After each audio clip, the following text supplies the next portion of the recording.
Hello, IWITOT. I'm Ken Burnett. I'm one of Sophie's trustees. And with me today is Rorys Stamp. He's the strategic content manager at RNLI, and he's one of the architects of this truly remarkable email campaign that Julie Berthout has chosen today as the one idea, the big idea that she wishes she'd thought of. But she didn't think of it, of course. It was Rory and his colleagues. So Rory, thank you very much for agreeing to share with Sophie's virtual IWITOT the story of RNLI's amazing email.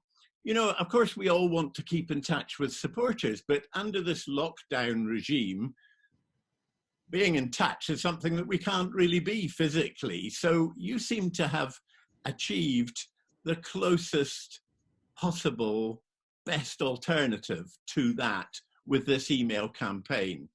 So Rory, please tell us a little bit about your role and how this initiative came about.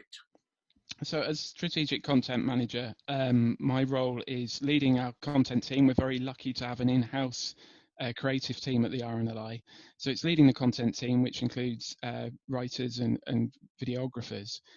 And in terms of my role with this video, it was a real team effort. We got in a room, and I think, like most charities, we had to decide at this point, both strategically but also practically, before much time elapsed, what we were going to do, how we were going to react to the public health crisis.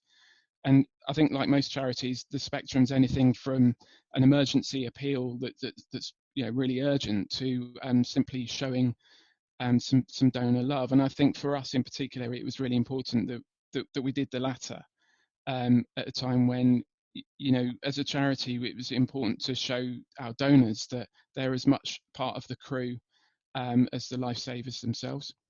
Wonderful, Rory. It's a beautiful, big-hearted campaign. So what did RNLI's supporters think? How did they react to it?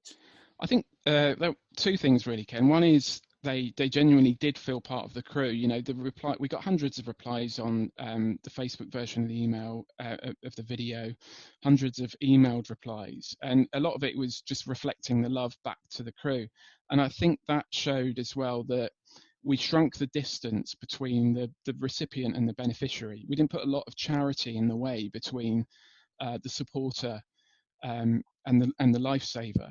And making people feel part of a big crew is really important to the RNLI, because we've got a lot of overlaps between who our supporters are, who our volunteers are, our lifesavers, our fundraisers, our shop volunteers, our staff, and so on. It genuinely is one big crew. So I think, all the reactions we got really showed that we delivered on that front. But I think the other thing is as well is it showed the love that we all need right now. All the stuff that we're used to being able to do, see the people we want to see, go the places that we want to go to. It's never been more universally challenged. So it really helped people still feel connected, as you say, and also helped people feel powerful at the time that we feel powerless.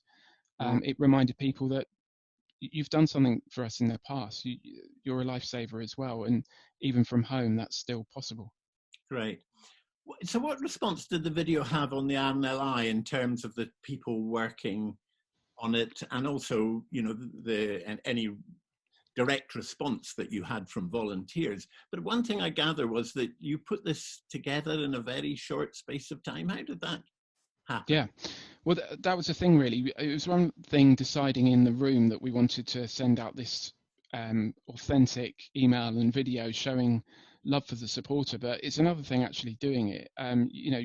It's not something that can be fudged or faked. As I say, we're lucky to have an in-house team, so very quickly we worked with the crew member Dave that features in the video to turn around the script, get it videoed, write the email, build the email, get the social versions up together. And it's because we had that buy-in up front from all the stakeholders. That was absolutely crucial. But then to have the in-house team to turn it around rapidly, because it's not something that we could have phoned up an agency in London and asked them to do in that space of time. So very lucky on that front. And I think what it also showed internally, as you say, is is what we can do, how agile we can be. You know, I think all charities will identify with the challenges you have with, you know, lengthy approval times and processes. But when it came to the crunch, when we really had to turn something around very quickly, we did it, and it was all the better for it, actually.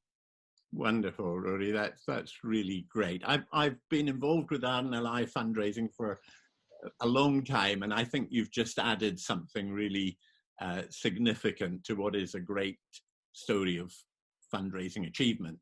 So, okay, that's great stuff. So it's bye everyone now from Rory and me, and I'm going to be handing you back to Camille and Joe for the next I Wish I'd Thought of That.